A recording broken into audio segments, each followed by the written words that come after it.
Sallallahu ala Muhammad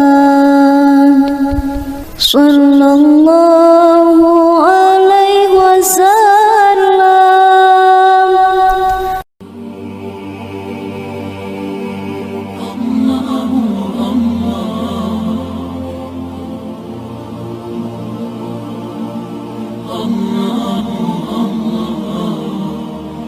Assalamualaikum warahmatullahi wabarakatuh.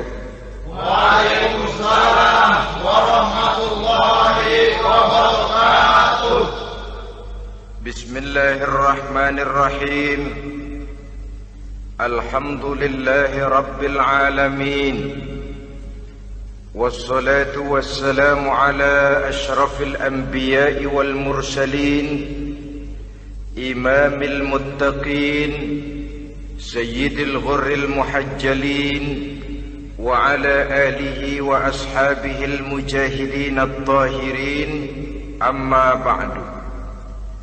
Saudara-saudara kaum muslimin rahimakumullah, sesungguhnya gaya hidup seseorang sangat ditentukan oleh cara bagaimana dia memandang hidup ini.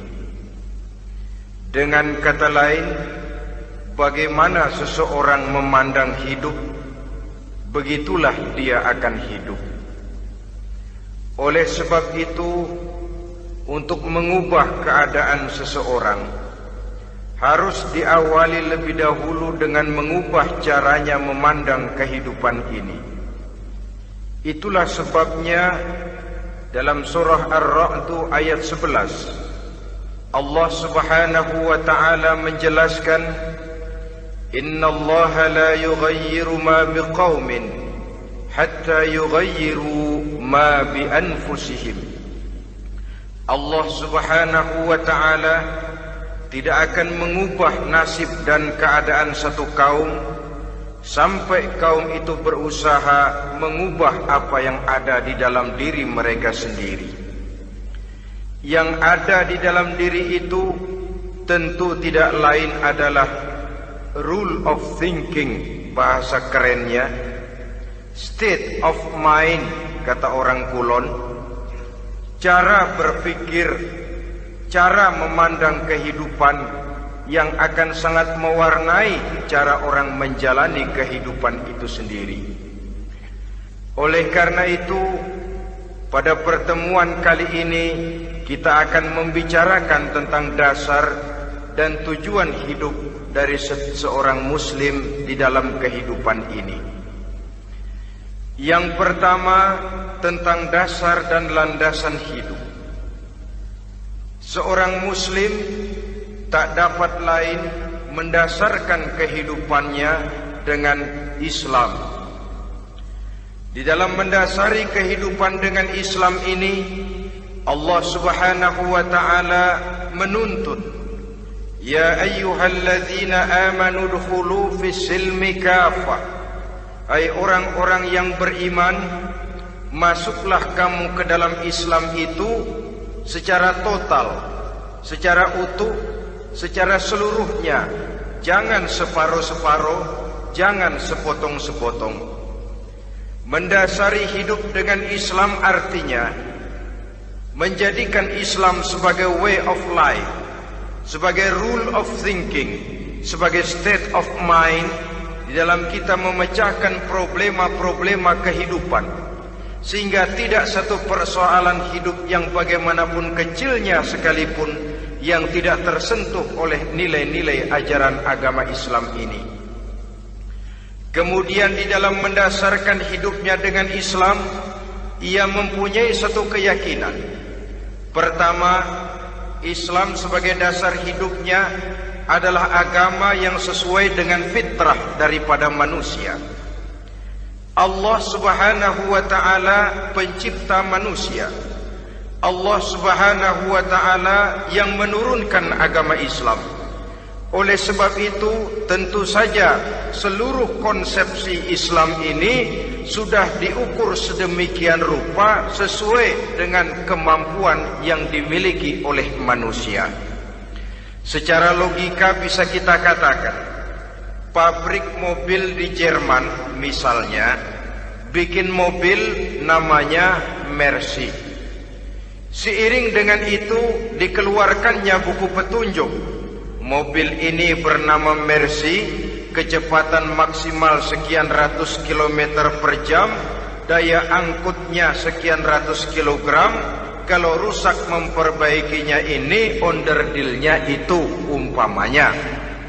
Karena pabriknya yang bikin mobil, lalu pabriknya juga yang mengeluarkan buku petunjuk, tentu buku itu sesuai benar untuk mobilnya. Dan logika mengatakan, tidak bisa kita punya mobil Mercy rusak, kita perbaiki dengan menggunakan buku petunjuk yang dikeluarkan oleh pabrik mobil Fiat. Tentu saja mobil makin rusak, acak-acakan dan tidak karu-karuan. Ini artinya, jikalau manusia ingin baik, jikalau manusia ingin mencapai sesuatu yang bernama bahagia, dia harus mengikuti petunjuk yang dikeluarkan oleh yang menciptakan manusia. Dan petunjuk-petunjuk itu telah turun dalam satu konsepsi yang bernama Islam yang sesuai dengan fitrah manusia. Yang kedua, oleh karena keyakinannya bahwa Islam sesuai dengan fitrah manusia, ia pun berkeyakinan bahwa Islam adalah agama untuk seluruh manusia, universal. Walaupun ia diturunkan di tanah Arab, tetapi ia bukanlah agama hanya untuk orang Arab semata-mata. Keyakinan ini perlu ditegakkan kembali, oleh karena akhir-akhir ini muncul pendapat-pendapat yang menganggap seolah-olah agama itu barang impor. Persilahkan saja kalau memang itu merupakan keyakinannya, tetapi menganggap agama sebagai barang impor sungguh merupakan satu kekeliruan yang sangat besar. Bahwa Arab sebagian besar memang Islam, jelas. Tetapi Islam bukannya Arab, itu pun harus kita akui. Kita bisa menjadi Muslim yang baik tanpa perlu menjadi orang Arab.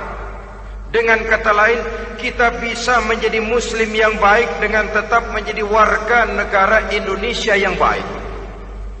Bahwa Al-Quran diturunkan dalam bahasa Arab oleh karena memang ia turun di tanah Arab. Buktinya apa? Walaupun Quran dalam bahasa Arab, tidak satu pun ayat Quran yang ditujukan kepada orang Arab semata-mata. Tidak ada ayat ya ayyuhal arabiyun, hai orang-orang Arab. Tidak ada. Yang ada malah ya ayyuhan nas, wahai manusia. Manusia yang mana? Yang mana saja asal merasa manusia. Kalau tidak merasa manusia, tidak usah terpanggil dengan ayat tadi. Maka dalam mendasari hidup dengan Islam, kita berkeyakinan Islam adalah agama untuk seluruh manusia. Yang ketiga, di dalam mendasari hidup dengan Islam, kita berkeyakinan Islam adalah agama terakhir yang diturunkan kepada Rasul terakhir. Tidak ada Rasul dan Nabi sesudah Nabi Muhammad, dan tidak ada agama lagi sesudah agama Islam. Dasar-dasar keyakinan ini melembaga dalam pribadi kita, membentuk satu keyakinan yang mendasari kehidupan ini, sehingga tidak satu problema yang bagaimanapun kecilnya dalam kehidupan yang tidak tersentuh oleh nilai-nilai Islam. Sejak kita tidur sampai kita bangun tidur, bahkan tidur itu sendiri, dan seluruh kegiatan kehidupan yang kita laksanakan dalam 24 jam, tidak satu pun yang tidak tersentuh oleh nilai-nilai Islam. Inilah pandangan hidup Muslim. Jawaban seorang Muslim terhadap problema-problema kehidupan yang dihadapinya, yang di dalam menjawab problema itu ia Islam oriented, berorientasi kepada nilai-nilai Islam. Apa kata Islam tentang pekerjaan yang dihadapinya? Halal kata Islam, halalah dia katakan. Haram kata Islam, haram dia katakan. Islam oriented. Barometer dalam perbuatannya tidak lain daripada nilai-nilai Islam itu sendiri. Dan kemudian di dalam mendasari kehidupan dengan Islam, ia berkeyakinan Islam adalah satu-satunya agama yang benar. Bahasa kerennya, Islam is the single one, the true religion behind the God. Satu-satunya. Keyakinan ini kelihatannya subjektif, tapi memang inilah pokok daripada kehidupan beragama. Saudara-saudara kaum muslimin rahimakumullah, kalau itulah dasar daripada kehidupan kita sebagai muslim, apa yang menjadi landasannya? Kalau dasar hidup kita Islam, maka landasan hidup kita tidak lain adalah Al-Quran dan sunnah Rasulullah sallallahu alaihi wasallam. Dunia penuh dengan orang-orang besar, dan setiap orang-orang besar itu mempunyai ajaran-ajaran yang pernah jaya, pernah dikumandangkan, didengung-dengungkan, naik ke panggung sejarah untuk kemudian tenggelam. Satu ajaran hanya akan langgeng, satu ajaran hanya akan tahan lama apabila dia turun dari sumber yang serba maha. Kalau dia turun dari manusia, maka sifatnya hanya musim. Yang namanya musim, saudara-saudara, namanya musim tidak bisa dilarang, tapi kalau sudah selesai habis sendirian. Itu musim namanya. Musim rambutan. Kalau datang musim rambutan, apa bisa dilarang? Gak boleh musim rambutan. Ya tidak bisa, dia akan tumbuh terus. Tapi manakala musimnya habis. Begitulah nasib dari ajaran yang nisbi, relatif dan temporer apabila dia bersumber dari manusia. Maka satu ajaran hanya akan langgeng, tahan lama apabila dia turun dari sumber yang serba maha. Dan itu sudah turun bernama Al-Quranul Karim.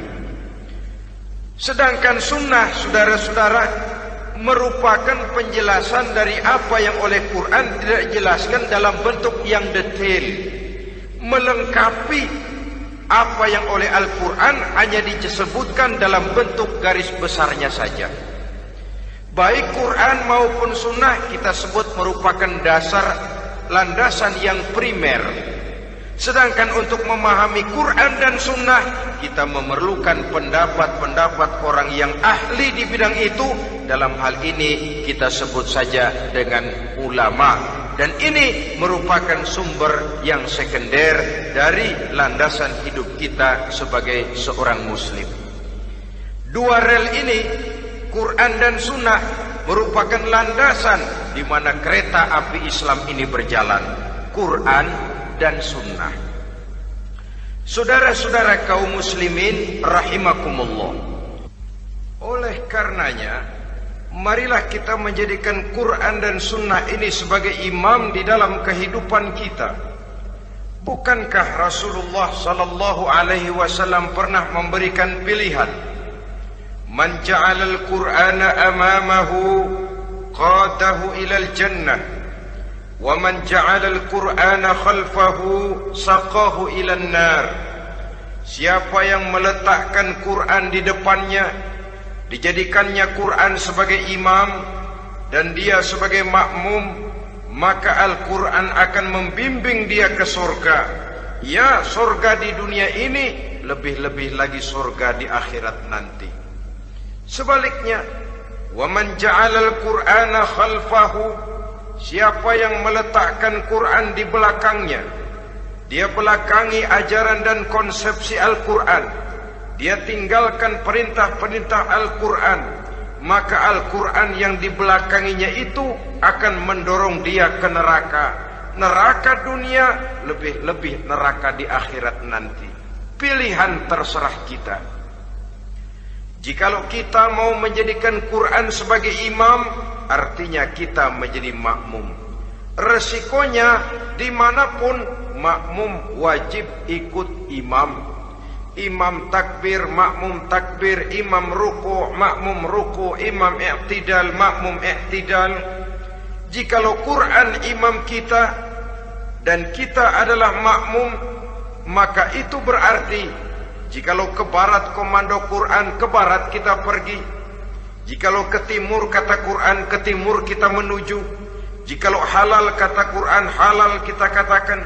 Jikalau haram kata Quran, haram kita ucapkan. Itu resikonya kita menjadi makmum, menyusun pola hidup yang lebih Qurani. Tapi sebaliknya, ke barat komando Quran, ke timur kita pergi, ke utara kata Quran, ke selatan kita menuju. Halal kata Quran, malah kita tidak mau melaksanakannya. Haram kata Quran, kita senang bukan main. Artinya kita mau menjadi makmum, dan Quran kita jadikan sebagai makmum, kita sendiri malah mau menjadi imam. Kita paksa konsepsi Al-Quran itu supaya sesuai dengan naluri kemanusiaan kita. Mengotak-atik hukum, menghalalkan yang haram, mengharamkan yang halal. Dikala itu landasan hidup kita sudah goyah, tidak lagi sebagai landasan tempat kita bertolak, tetapi malah menjadi satu landasan yang kita injak-injak. Sesungguhnya saudara-saudara, Quran tidak akan membawa berkah, tidak akan menjadi rahmatun wa syifaun lil mu'minin, menjadi penyembuh, menjadi rahmah bagi orang-orang beriman, apabila yang kita baca itu kita injak-injak di dalam kehidupan. Upaya menyusun hidup yang lebih Qurani ini seiring dengan usaha kita menjadi warga negara yang baik. Yang saya katakan di awal tadi, tidak saling dan tidak harus saling bertentangan. Jadi dengan demikian, dasar hidup kita sebagai muslim adalah Islam, dan landasan hidup kita tidak lain adalah Al-Quran dan sunnah Rasulullah Sallallahu Alaihi Wasallam. Ini landasan tempat kita bertolak. Ini yang mewarnai gaya kehidupan kita. Apapun yang mau kita lakukan, tempat kita bertanya lebih dahulu Quran dan sunnah. Saya mau melakukan pekerjaan ini, apa kata Quran? Saya mau pergi ke tempat ini, apa kata Quran? Saya mau berusaha dengan mengerjakan perusahaan ini, apa kata Quran? Merupakan landasan daripada kehidupan kita. Ini yang saya katakan tadi, membentuk rule of thinking, state of mind, bahwa gaya kehidupan kita diwarnai oleh landasan hidup yang bertumpu pada ajaran Al-Quranul Karim dan sunnah Rasulullah Sallallahu Alaihi Wasallam. Baiklah ya, ini yang pertama tentang dasar dan landasan hidup. Yang kedua tentang tujuan hidup. Kalau sudah ada landasan tempat kita bertolak, lalu kemana pantai yang akan kita tuju? Mau apa sih kita hidup ini? Berleha-leha, menjalani acara rutin, bangun tidur sampai tidur lagi, kemudian besok begitu lagi, sampai menunggu datangnya sang ajal? Atau ada satu tujuan yang akan kita capai di dalam kehidupan ini? Apabila kita teliti, maka Al-Quran mengajarkan tujuan hidup setiap muslim pada dasarnya ada dua. Pertama, kita sebut saja tujuan jangka pendek. Tujuan jangka pendek itu sasarannya dunia sekarang ini. Bentuknya horizontal. Targetnya agar setiap pribadi muslim menjadi rahmatan lil alamin, rahmah bagi lingkungannya. Inilah yang oleh agama dinamakan hablum minan nas, yang isinya adalah ilmu dan peradaban. Jadi dunia dan seluruh isinya merupakan tujuan jangka pendek saja. Untuk mencapai tujuan jangka pendek, dunia dan seluruh isinya, unsur penunjangnya adalah pendidikan, pengalaman, atau nasib. Makin tinggi pendidikan, makin mudah menjangkau hidup. Makin banyak pengalaman, makin mudah menguasai dunia. Atau karena faktor nasib, pendidikannya tidak seberapa, pengalaman pun kadang-kadang dangkal, tapi karena nasibnya lagi hoki, kata orang sekarang, nasibnya lagi bagus, dia naik ke panggung memegang peranan. Faktor yang namanya nasib ini ada, tapi tidak bisa dijadikan sandaran. Untuk menjangkau dunia dan seluruh isinya, unsur penunjangnya pertama pendidikan, yang kedua pengalaman, yang ketiga faktor nasib. Oleh karena itu, apabila kita ingin mudah mencapai dunia, yang pertama harus kita laksanakan bagaimana menempuh satu pendidikan. Di zaman sekarang orang terangsang untuk hidup dalam pola yang oleh orang-orang priangan disebut hardolin. Saudara tahu hardolin? Itu potongan dari dahar modal ulin. Filsafat hidup yang pakaian mau bagus, makan mau enak, kerja nggak mau. Akhirnya jadilah dia penghayal kelas berat, tukang-tukang lamun kelas tinggi. Tiap hari kegiatannya ya cuma tidak terlepas dari tiga kriteria itu. Hardolin. Pokoknya kalau sudah dahar, modal, ulin. Besok ya begitu lagi. Pola dari dimana orang pakaian mau bagus, makan mau senang, duit mau punya, kerja tidak mau. Kadang-kadang mau kerja tapi tidak tahu apa yang harus dikerjakan. Ditambah oleh sempitnya lapangan pekerjaan. Tidak tahu apa yang harus dikerjakan, dilatar belakangi oleh tidak adanya pendidikan yang dia terima, sehingga mau kerja apa lalu bingung. Oleh karena itu, terutama buat adik-adik remaja, para pemuda, saya berpesan untuk menjangkau dunia, yang pertama harus kita jalani bagaimana membina diri, mendidik. Taruh kata drop out, putus sekolah. Tapi drop out bukan halangan bagi tumbuhnya cita-cita yang mulia. Bahkan ada orang bilang many a great man starts as a newspaper boy. Banyak orang-orang besar yang memulai pekerjaannya dagang koran. Putus sekolah bukan merupakan halangan bagi tumbuhnya cita-cita yang mulia. Dan tidak sedikit orang-orang besar yang tidak keluaran perguruan tinggi. Tidak sedikit orang-orang besar yang tidak merupakan produk dari perguruan tinggi tertentu. Tapi kerajinannya belajar, banyak membaca, banyak bergaul, autodidak. Syukur kalau masih bisa menempuh pendidikan yang formal. Kekurangan ekonomi, kemiskinan keluarga jangan menjadi penghalang bagi tumbuhnya cita-cita yang tinggi untuk menempuh karier pendidikan yang baik. Ini memang pahit. Tapi bagaimanapun kata orang, lebih baik makan singkong beneran daripada makan roti ngimpi. Artinya jikalau memang perlu, lebih baik sekolah sambil dagang koran, nyemir sepatu, parkir mobil, daripada hardolin itu tadi. Tanpa prospek hari depan yang ada artinya. Dan pendidikan memang merupakan sesuatu yang baik. Tapi tanpa ini, rasanya kita akan sulit untuk menjangkau dunia, tersisih di pojok-pojok kehidupan. Jangan lalu bilang, manusia kan rezekinya sudah dijamin oleh Allah. Ayam saja ada rezekinya, of course. Tapi jangan lupa, cara ayam cari rezeki dengan cara manusia cari rezeki lain. Kalau ayam cari rezeki dari tahun atu,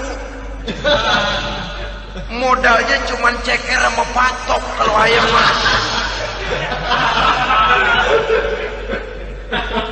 Asal bisa nyeker, bisa matok, ayam dapat rezeki. Pokoknya kertok dah. Tapi manusia cari rezeki, dia harus cari lapangan kerja. Lapangan kerja sulit. Sudah dapat lapangan kerja, harus punya keahlian.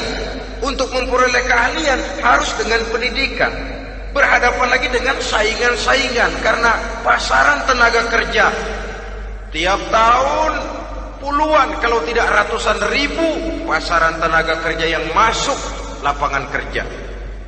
Ini kenyataan. Semakin ke depan, oleh tingginya tensi ekonomi, oleh persaingan hidup yang makin tajam, oleh makin menggejalanya pola pikir industrialis yang membuat manusia individu, nilai-nilai semacam ini akan terasa makin berat.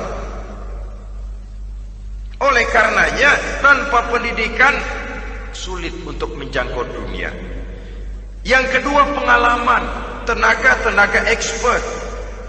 Sehingga orang mengatakan experience is the best teacher. Pengalaman adalah guru yang paling bijaksana. Dengan pengalaman kita makin dewasa. Dan orang sering mengatakan kegagalan hakikatnya adalah keberhasilan yang tertunda. Jangan takut gagal, kalau itu akan mengantarkan kita kepada pola hidup yang lebih dewasa, lebih tegar, lebih sanggup menghadapi kesulitan-kesulitan. Dan faktor yang ketiga, nasib. Kadang-kadang orang pendidikannya tidak ada, kadang-kadang pengalamannya tidak seberapa, tapi karena nasib, engkongnya misalnya jadi komandan Hansip, dia naik jadi anggota Hansip. Itu karena faktor nasib saja. Yang ketiga ini ada, tapi tidak bisa dijadikan sandaran dalam arti bahwa kita lalu mengandalkan nasib. Lo nanti udah gede mau jadi apa? Gua sih gimana nasib aja dah. Jadi orang syukur, jadi gembel nasib. Tidak bisa kita menghadapi hidup dalam satu alur spekulasi. Tidak bisa kita menjalani skenario kehidupan ini dengan bersikap untung-untungan. Karena kehidupan walaupun tidak bisa dipastikan, paling kurang bisa dirancang, bisa direncanakan, bisa ditargetkan, bisa dianalisa kemungkinan-kemungkinannya. Walaupun tidak bisa dipastikan, tapi bisa diperhitungkan. Sebagai manusia yang terikat oleh causality, oleh hukum sebab akibat, sewajarnya kita memperhitungkan kemungkinan-kemungkinan itu. Kira-kira 5, 10, 15 tahun yang akan datang, sejauh mana kesulitan-kesulitan dalam kehidupan ini, sejauh mana persaingan dalam hidup, sejauh mana tenaga kerja dibutuhkan, sejauh mana keahlian dan skill menunjang ke arah itu. Kalau tidak, kita akan tersisih di sudut-sudut kehidupan untuk lebih banyak jadi penonton daripada menjadi pemain. Padahal kita ingin jadi pemain, kita ingin aktif, kita ingin punya peranan karena kita oleh agama dituntut menjadi rahmatan lil alamin, menjadi rahmah bagi lingkungan di mana kita tinggal, mewarnai lingkungan, bukan cuma diwarnai oleh lingkungan itu sendiri. Itu tadi tujuan jangka pendek sebagai tujuan yang pertama. Yang kedua, tujuan jangka panjang. Tujuan jangka panjang ini sasarannya adalah akhirat. Bentuknya vertikal, targetnya adalah mardotillah atau ridho daripada Allah. Dan ini yang oleh agama dinamakan dengan hablum minallah, tali vertikal yang menghubungkan manusia langsung dengan Tuhannya. Untuk mencapai tujuan jangka panjang akhirat ini, unsur penunjangnya adalah prestasi ibadah.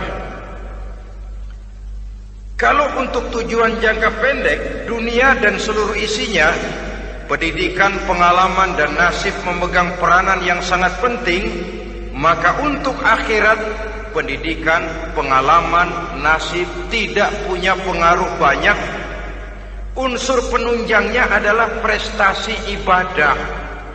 Bagaimanapun tinggi pendidikan, bagaimanapun banyak pengalaman, tanpa prestasi ibadah, nol besar kita dalam pandangan Allah Subhanahu wa ta'ala. Saudara-saudara kaum muslimin rahimakumullah, itu sebabnya seorang muslim sholat, puasa, haji, zakat, yang kalaupun ada target dunia itu cuma side effect saja, sekedar satu efek sampingan. Target utamanya tetap tujuan jangka panjang, akhirat dan ridho Allah. Kenapa kita sholat? Untuk mencari ridho Allah. Kenapa kita laksanakan ibadah haji? Untuk mencari ridho Allah. Kita bangun di keheningan malam untuk mencari ridho Allah. Kalau ada akibat dunia, itu cuma akibat sekunder saja. Ada misalnya orang karena tekun ibadah rezekinya lancar, itu baru persekot, baru tanda jadi. Kadang-kadang persekotnya saja sudah nikmat kok, apalagi cashnya, kontannya. Sebaliknya kalau ada orang rajin ibadah, rezekinya seret, jangan jadi alasan. Kok lu nggak sembahyang? Alah, tetangga gua rajin sembahyang melarat terus. Ya memang sholat itu bukan dengan target dunia, target akhirat, saudara-saudara. Oleh sebab itu, seorang muslim adalah seorang yang berpandangan luas, berjiwa lapang. Maksudnya apa? Tujuan jangka pendek dan jangka panjang ini harus dia raih kedua-duanya. Ini yang oleh Al-Quran diajarkan agar setiap muslim mencapai fid dunia hasanah wa fil akhirati hasanah. Kebaikan di dunia, kebaikan di akhirat, itu arti hasanah. Jangan macam orang dulu, punya istri dua pergi haji. Yang satu yang muda istrinya namanya Hasanah, yang satu namanya Khadijah. Waktu tawaf keliling Ka'bah, si suami ini nggak bisa doa apa-apa kecuali Rabbana Atina itu. Tiap putaran Rabbana Atina fid dunya hasanah wa fil akhirati hasanah. Putaran kedua Rabbana Atina fid dunya hasanah wa fil akhirati hasanah. Ini istri tuanya yang namanya Khadijah dengerin aja. Akhirnya di satu saat dia colek suaminya, "Bang, mentang-mentang Hasanah bini muda disebutin melulu. Saya dong disebutin dalam doa." "Iya deh, ntar putaran selanjutnya." Suaminya blow on juga. Putaran kedua dia baca Rabbana Atina fid dunya hasanah wa fil akhirati Khadijah. Saudara-saudara, itu makna refleksi daripada doa tadi itu, doa sapu jagat. Kita ingin fid dunya hasanah wa fil akhirati hasanah. Tujuan jangka pendek dunia tercapai, tujuan jangka panjang akhirat dan ridho Allah juga tergapai. Oleh sebab itu Al-Quran menjelaskan, wabtaghi fima atakallahu ad-daral akhirah wala tansa nasibaka minad dunya. Dengan karunia yang diberikan Allah kepadamu, carilah bahagia akhirat. Wala tansa nasibaka minad dunya, tetapi jangan lupakan bagianmu dalam kehidupan di dunia ini. Cari akhirat, utamakan akhirat dengan tidak usah melupakan jatahmu di dunia. Kenapa saya katakan seorang muslim berjiwa besar? Sebab andai kata dia gagal mencapai tujuan jangka pendek, andai kata dia gagal di dunia, dan dia oleh Islam diajarkan jangan sampai gagal, tapi andai kata dia gagal, dia masih punya tujuan jangka panjang, akhirat dan ridho Allah. Dia masih bisa menghibur diri, biarlah di dunia kita sederhana, bahkan biarlah susah di dunia, asal di akhirat kita bahagia. Orang yang tidak punya pandangan hidup semacam ini, surgalah dunia ini. Segalanya telah tertumpu di sini. Bila umurnya selesai, ajalnya datang, selesai sudah, surganya sampai di situ, dan dia tidak punya pengharapan lain di belakang itu. Maka seluruhnya bertumpu pada kehidupan di dunia, padahal dunia seperti air laut, makin diminum makin haus, makin kering tenggorokan. Dunia yang diperturutkan menyeret manusia ke dalam lingkaran setan, terjebak dalam sifat yang namanya tamak bin rakus alias serakah.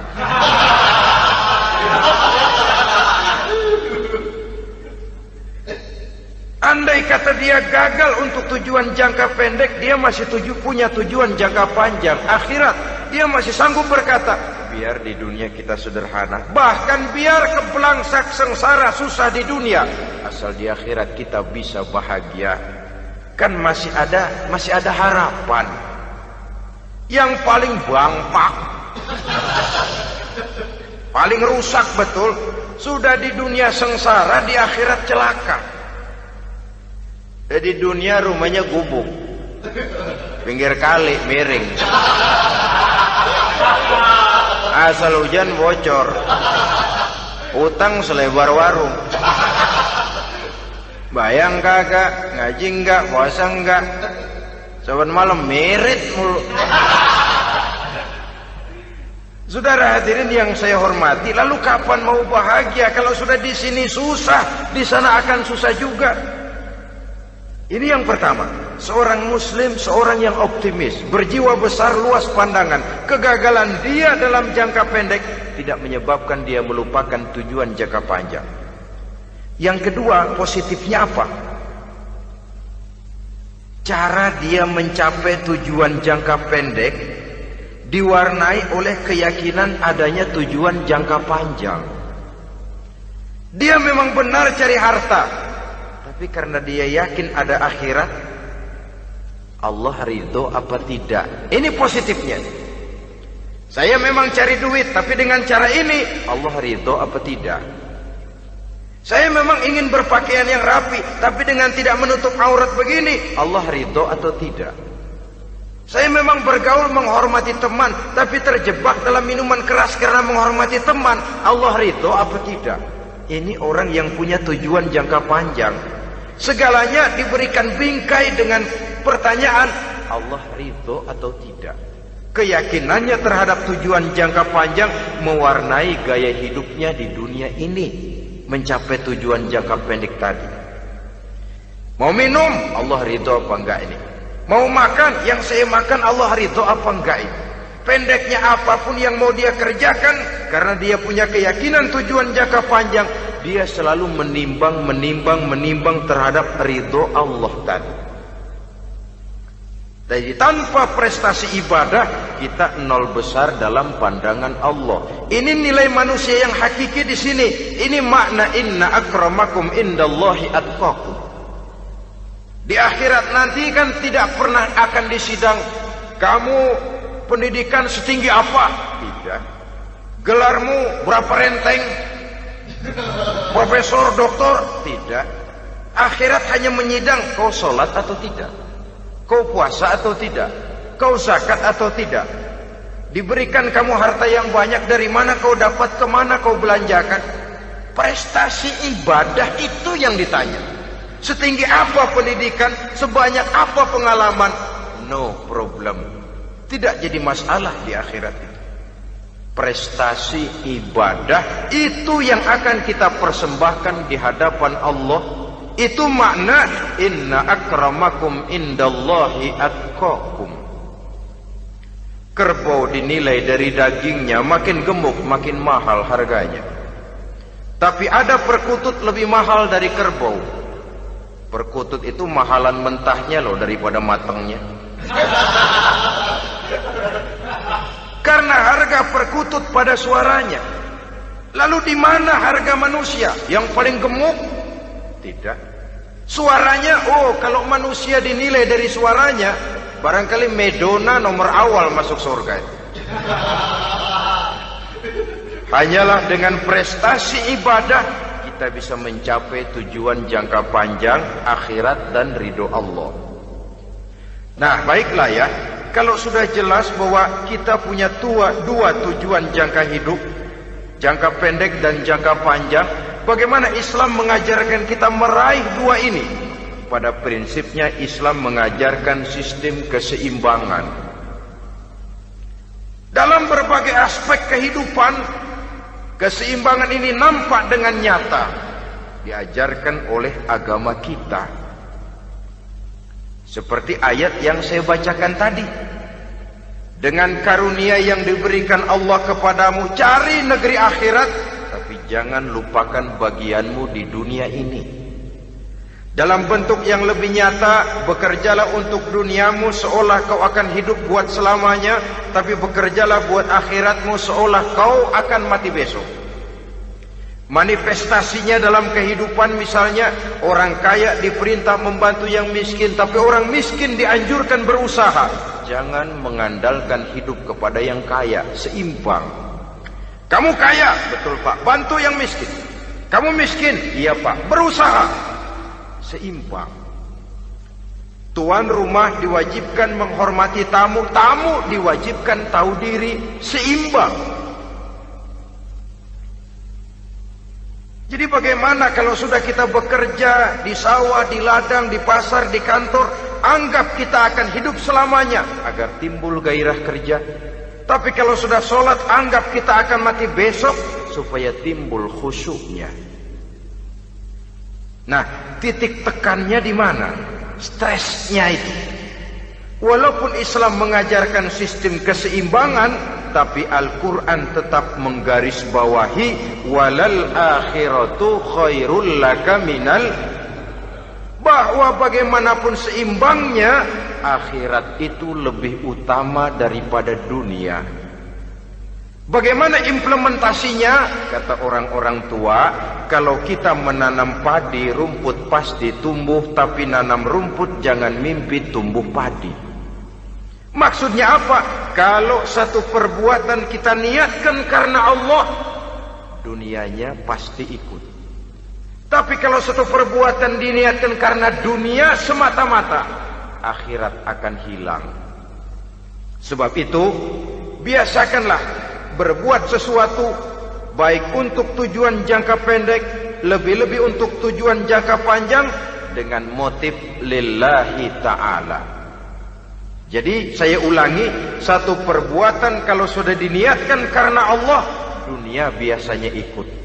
Tapi kalau diniatkan karena dunia semata-mata, akhirat akan luput.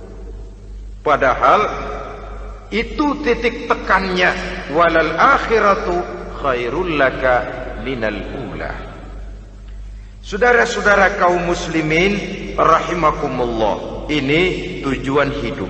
Jadi landasan tempat kita bertolak sudah jelas, pantai yang akan kita tuju dalam kehidupan ini juga sudah nyata. Kita ingin mencapai apa yang dinamakan fid dunya hasanah wa fil akhirati hasanah. Untuk itu perlu ada keseimbangan, tetapi titik tekannya tetap akhirat lebih utama daripada kehidupan dunia ini.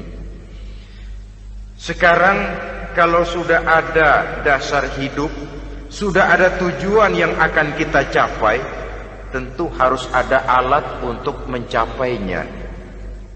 Semuanya perlu sarana. Bahkan pada hakikatnya dalam kaidah usul fikih para ulama mengajarkan lil wasail hukmul maqasid. Sarana dan tujuan hukumnya sama. Ini mestinya mendidik umat Islam jadi pinter. Jangan cuma berpikir melaksanakan satu pekerjaan, tapi juga berpikir menciptakan sarana untuk terwujudnya pekerjaan itu. Misalnya umat Islam wajib pergi haji kalau mampu, kan begitu toh?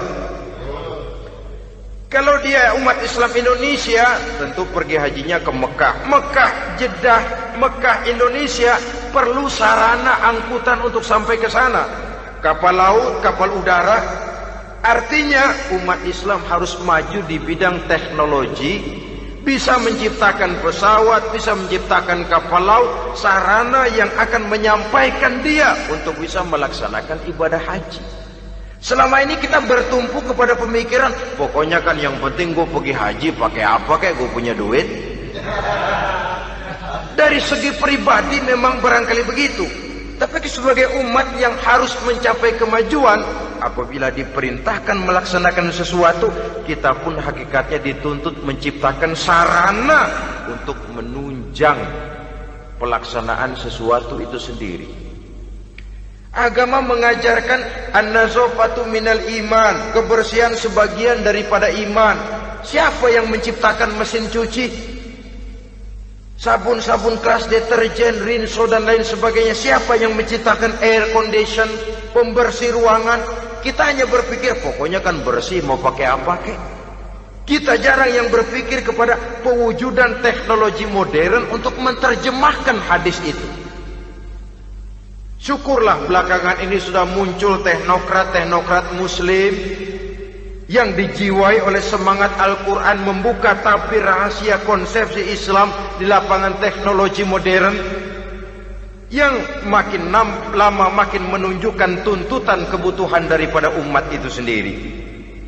Dengan demikian, apabila ada tujuan hidup, kita memerlukan alat untuk mencapai tujuan tadi. Supaya tujuan fid dunia hasanah wa fil akhirati hasanah tercapai, apa alat yang harus kita pakai? Kita lihat surah At-Taubah ayat 111 memberikan jawaban.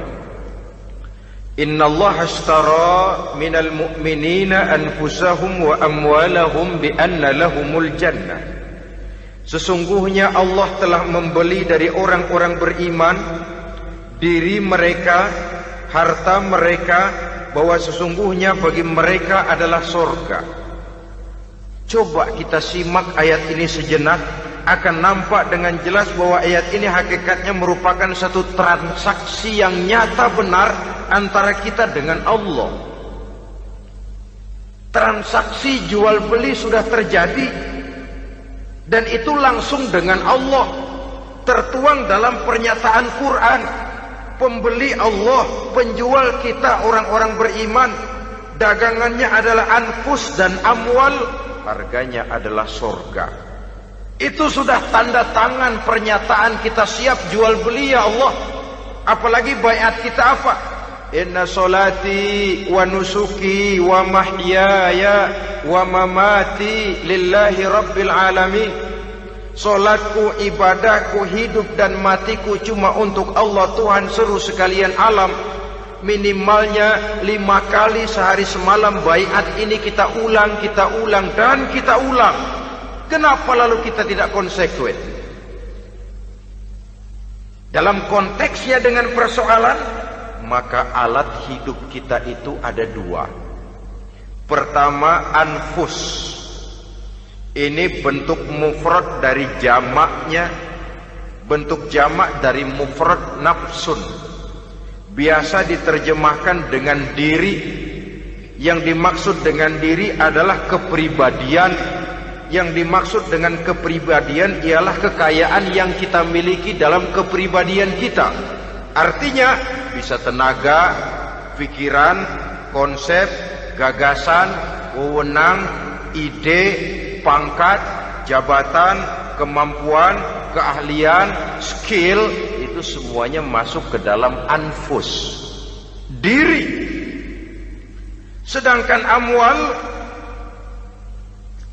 bentuk jamak dari mufrad malun, biasa diterjemahkan dengan harta. Pengertian di sini ialah seluruh bentuk-bentuk materi yang berada di bawah kekuasaan kita. Bisa rumah, bisa uang, bisa tanah, bisa kebun, bisa pabrik, bisa peternakan, itu semuanya amwal. Nah, baik anfus maupun amwal, diri, tenaga kek, pikiran kek, harta kek, pangkat kek, jabatan kek, wewenang kek, keahlian kek, untuk tujuan jangka pendek harus jadi rahmah bagi lingkungan. Untuk tujuan jangka panjang harus menunjang jalan menuju ridho Allah. Jadi kalau pangkat kita menjauhkan kita dari ridho Allah, itu bukan nikmat tuh, azab. Punya pangkat bukan melakukan kebaikan, malah melakukan kejahatan, setidak-tidaknya berdiri di belakang kejahatan, melindungi perbuatan-perbuatan munkar. Dalam kelas kakap melindungi korupsi, dalam kelas teri jadi backing tukang koprok. Umpamanya itu sudah menyalahi. Alat tidak digunakan untuk mencapai tujuan, itu untuk tujuan jangka pendek. Lalu amwal, harta, uang, tanah, rumah, kebun, untuk tujuan jangka pendek harus menjadi rahmah bagi lingkungan. Sedang untuk tujuan jangka panjang, baik diri maupun harta harus menunjang jalan menuju ridho Allah, harus meningkatkan prestasi ibadah kita kepada Allah Subhanahu wa ta'ala. Malah yang namanya amwal ini tanggung jawabnya lebih berat loh saudara. Kalau saudara diberikan ilmu, sidang akhirat cuma satu, ilmumu kau amalkan untuk apa? Saudara diberikan umur panjang, pengadilan akhirat cuma bertanya satu, umurmu kau habiskan di mana? Tapi saudara diberikan harta, pertanyaan akhirat dua, hartamu kau dapat dari mana? Kau belanjakan kemana? Dari mananya dan kemananya ditanya, depan belakang. Wah, kadang-kadang kan ada orang hartanya didapat dari jalan yang halal, dibelanjakan di jalan haram. Kerja peras keringat banting tulang setengah mati, begitu dapat duit beli buntutan, muter-muter kertas cari kode. Didapat dari jalan halal, dibelanjakan di jalan haram. Atau didapat dari cara yang haram, dibelanjakan di jalan yang baik. Menang judi, nyumbang pesantren. Nabi mengajarkan innallaha thayyibun la yaqbalu illa thayyib. Allah itu baik dan hanya menerima yang baik-baik saja. Tidak bisa mencuci kain dengan air najis. Kain akan tetap kotor. Saudara-saudara kaum muslimin rahimakumullah. Oleh karenanya masalahnya terpulang kepada kita, pandai-pandailah membagi orientasi. Suatu saat tenggelam kita dalam kesibukan dunia dan seluruh isinya untuk mencapai tujuan jangka pendek. Lain saat tenggelam kita memfanakan diri untuk mencapai tujuan jangka panjang, akhirat dan ridho Allah. Karena kehidupan ini bukan berjalan tanpa batas. Umur ini bukan satu karunia tanpa pertanggungan jawab. Satu saat setuju atau tidak, rela atau terpaksa, kita akan sampai kepada garis finish daripada perjalanan kehidupan dunia ini, yang memang merupakan satu perjalanan panjang, a walking tall, kata orang Kulon. A walking tall, satu jalan yang demikian jauhnya. Entoh kita akan sampai ke garis finish. Bila datang ajal, senja kehidupan datang, malam menyelimuti. Datangnya tidak pernah kita sangka, tapi sekali dia datang, tidak satu kekuatan yang bisa menolak. Kehadirannya tidak pernah kita harapkan, tapi satu kali dia datang bertamu, pasti terjadi. Dan itu pasti akan kita temui. Alangkah malangnya pada saat kembali itu datang, kita tidak punya prestasi ibadah.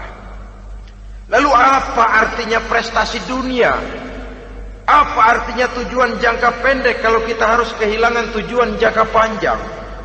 Rumah kita yang besar, pangkat kita yang tinggi, harta kita yang banyak, bisakah menolong kita untuk kalau sudah kumpul di padang mahsyar nanti? Malaikat, jangan gebugin saya, rumah saya harga 2 miliar.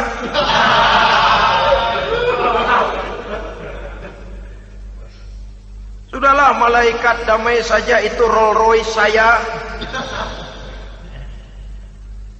Pakai saja malaikat, pakai. Kata malaikat, gue budak, gue nggak butuh gituan. Hanya prestasi ibadah yang bisa menyelamatkan kita pada kondisi semacam itu. Jadi oleh karena itu saudara-saudara, biar di dunia ini rumah kita besar, mobil bagus, uang banyak, pabrik ada, usaha lancar, asal di akhirat masuk surga aja. Gak apa-apa. Daripada di dunia sengsara, di akhirat neraka, senangnya kapan? Sudah di sini sengsara, di sana kebelangsak. Itu yang orang-orang tua bilang lacur kuda namanya. Pelan dipecut, kenceng digentak, setengah mati, serba salah. Kuda kalau bisa ngomong, gue setengah mati, serba salah. Pelan dipecut, kekencengan ditarik, itu yang namanya lacur kuda begitu. Serba salah posisinya. Untuk itu pandai-pandailah membagi orientasi supaya tercapai tujuan ideal ini, fid dunya hasanah wa fil akhirati hasanah. Ini tentang tujuan hidup. Nah, untuk mencapai tujuan ini kita tidak berjalan sendiri. Kita perlu teman hidup. Di samping teman hidup ada pula lawan hidup.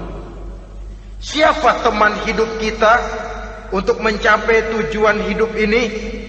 Dalam arti sempit, teman hidup kita suami istri yang taat kepada Allah. Suami istri lebih dari sekedar satu pasangan, juga saling melengkapi, merupakan bagian daripada kehidupan. Suami adalah teman istri, istri adalah teman suami untuk mencapai tujuan hidup tadi, mencapai fid dunya hasanah wa fil akhirati hasanah. Seiring, seirama, selaras, serasi, seimbang, kata orang sekarang. Teman dalam arti sempit.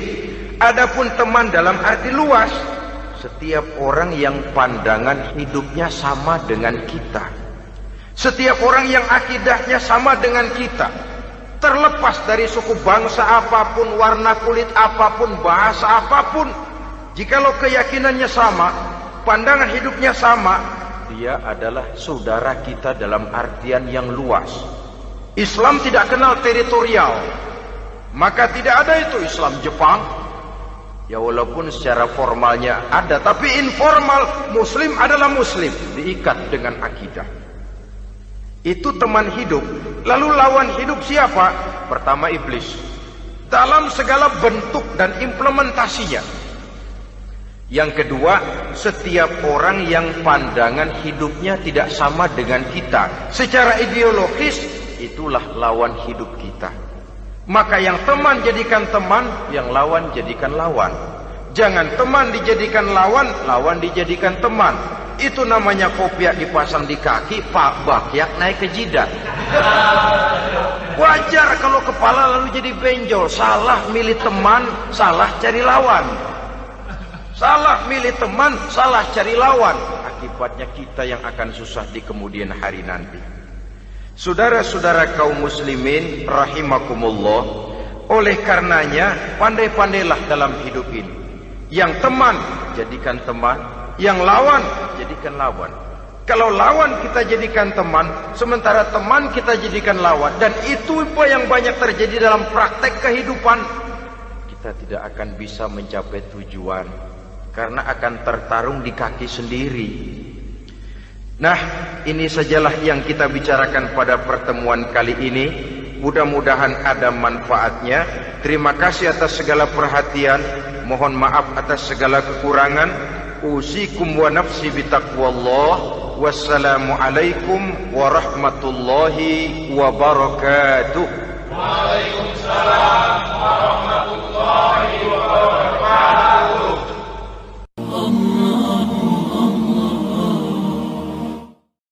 Sallallahu ala Muhammad. Sallallahu